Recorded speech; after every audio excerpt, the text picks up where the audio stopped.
Kita kawal terus mega korupsi Pertamina ini. Jangan sampai hilang dan tenggelam. Ini bisa jadi lebar kemana-mana kasusnya kok dibongkar. Saya senang banget ini.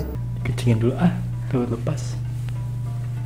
Biar kayak orang-orang para korupsi setelah ditangkap memakai peci. Ketika penjabat yang sudah disumpah di bawah Quran, pasti kalian sudah tidak asing dengan Pak Ahok.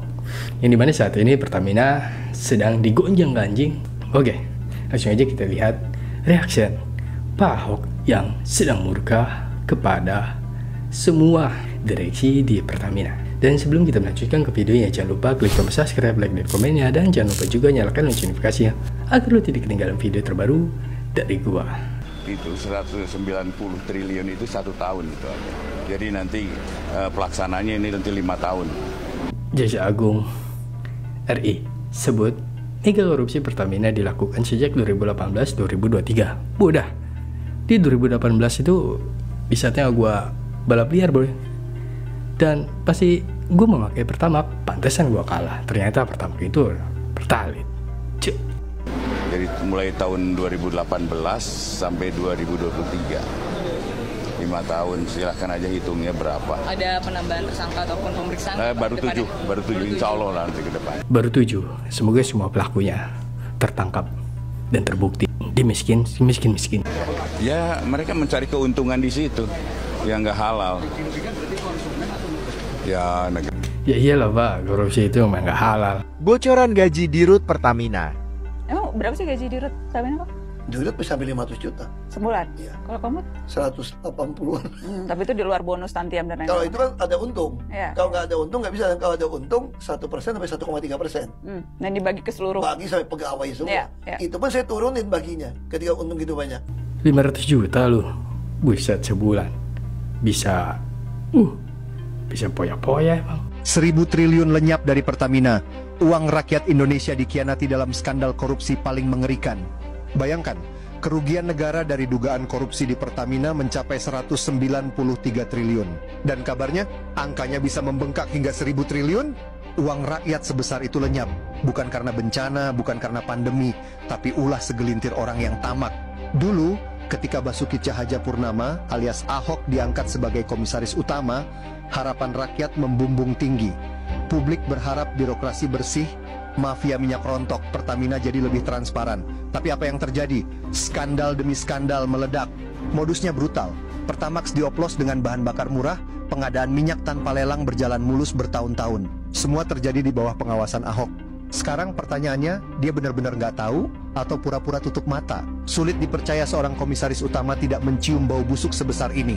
Dan yang lebih mencurigakan, begitu skandal mulai terkuak, Ahok tiba-tiba mundur di 2024. Alasannya, katanya karena politik. Benarkah? Atau cuma cara licik untuk kabur dari tanggung jawab? Sekarang Kejaksaan Agung bergerak. Semua yang terlibat akan diperiksa. Rakyat butuh jawaban. Skandal ini bukan sekadar angka, ini soal keadilan. Jangan diam saja, bagikan video ini biar kasusnya nggak tenggelam. Kita kawal mega korupsi ini agar semua pelakunya tertangkap dan terbukti lalu dihukum seberat-beratnya. Jangan dimiskinkan doang, tapi dihancur leburkan. Makanya kenapa orang takut saya jadi dirut, demo-demo. Kalau saya jadi dirut, saya bisa langsung pecat tuh dirut subholding. Karena untuk ke notaris saya yang putuskan. Dan saya tidak pernah takut sama menteri BUMN manapun. Sama saya benar. Kenapa saya dikurung tidak boleh jadi dirut? Janjikan saya jadi dirut untuk membereskan. Makanya saya hanya bisa melakukan sebatas bisa saya awasi. Saya sering ngancam mereka secara kasar kok. Kalian jangan anggap saya nggak berdaya hari ini ya. Mungkin ada yang nganggap saya itu macan ompong di Pertamina karena nggak jadi dirut. Tapi kalian tunggu, waktu akan berputar. Semua catatannya akan saya pegang. Satu hari ganti rezim, kok penjarain kalian semua. Kalian ingat baik-baik kalimat saya direksi. Saya boleh keluar dari sini, tapi catatan yang saya punya, kalau rezim betul-betul mau membereskan negeri ini dari korupsi di migas dan Pertamina, saya berani jamin saya dengan data ini akan penjarakan kalian semua. Makanya saya harap ini kasus bukan cuma si Rifa Siahan Patraniaga kok. Mana mungkin? Saya kira oknum BPK bisa terlibat. Anda yang audit kok. Ini bukan beyond. Ini ada tangan yang berkuasa ikut main kalau menurut saya gitu loh. Di Republik ini. Ini bisa jadi lebar kemana-mana kasusnya kok dibongkar. Saya senang banget ini. Ya. Saya kasih contoh begini. Ya. Saya agak emosi nih soal ini. Saya di sini bukan mau mendefend Pertamina atau siapapun. Saya ingin masyarakat tuh mengerti bahwa akar masalah Republik Indonesia adalah korupsi dan kemunafikan. Jadi orang semua saling sandra menyandra, ada dikasih jabatan wewenang. Makanya saya kenapa begitu ngotot ke LKPP. Saya dengar isunya, kita butuh 800.000 lah, kira-kira BBM dan minyak mentah impor. Isunya itu bisa bagi-bagi sampai $2-4 per barrel. Per barrel. Nah kalau yang paling berkuasa dapat $2 per barrel, itu 1,6 juta. Makanya saya bilang, pemerintah saat ini kalau tidak mau memperlakukan e-katalog di LKPP pengadaan bahan migas, saya berani jamin cuma mau ganti pemain. Ada yang mau makan itu uang. Oke. Saya mau tegaskan seperti itu aja. Saya mesti ngomong jujur ya. Banyak sekali pembangunan kilang itu salah. Termasuk kilang Balikpapan, kalau diperiksa banyak masuk penjara. Bagi saya sederhana. Kalau pemerintah sekarang mau membereskan soal Pertamina, membereskan soal pengadaan, taruh di katalog RKPP. Oke. Kalau Anda tidak kasih, semua orang akan curiga Anda sedang mau ganti pemain. Kalau ini berlalu seperti ini hanya ganti pemain. Kita tahu mau kasus PT Timah, mau siapa.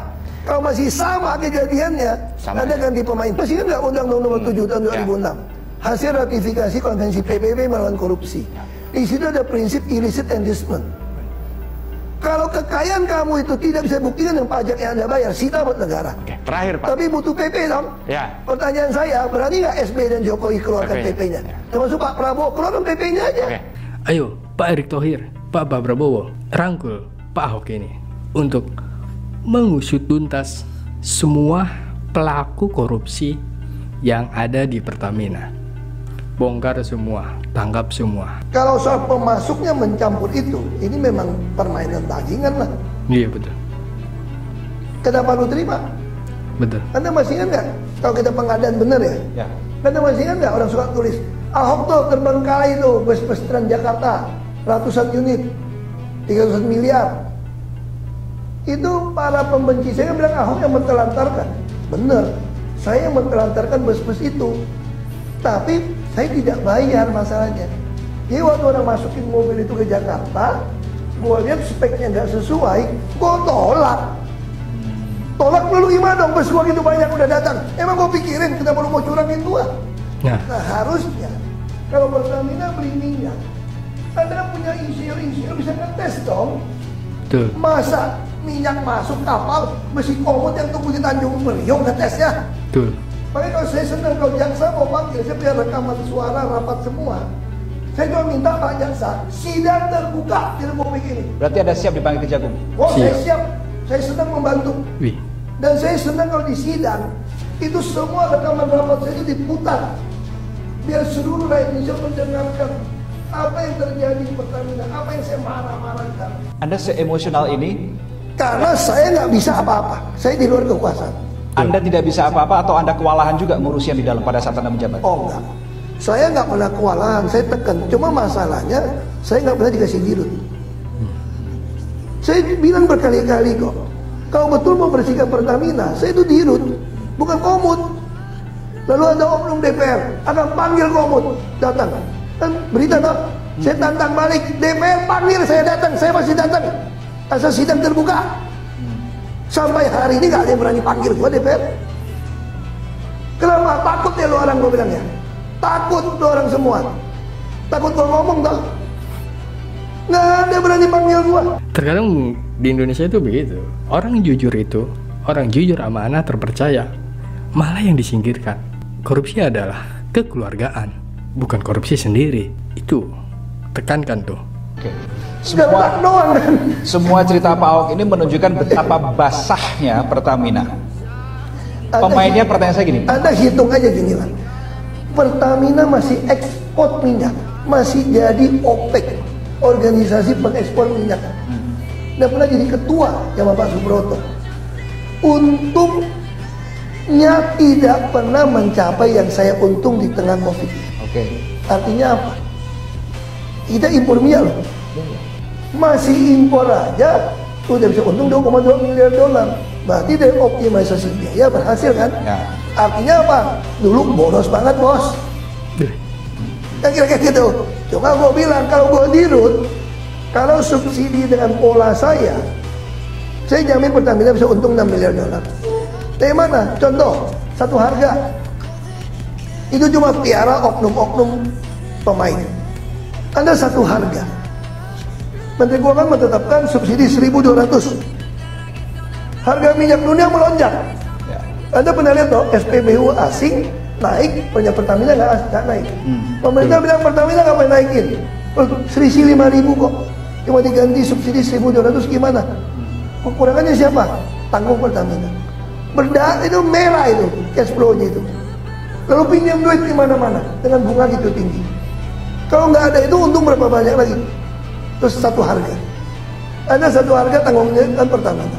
Anda kirim ke Papua, ke Kalimantan. Anda cek di Papua, Kalimantan. Rakyat tetap beli dengan harga mahal kok.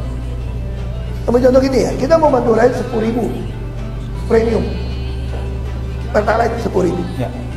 Ongkos pesawat 15.000. Berarti 25.000 dong. Nah kalau dihitung harga normal mungkin 30.000 di situ harga. Karena terbatas jumlahnya, ada oknum KIP. Supply demand dong, permintaan penawaran.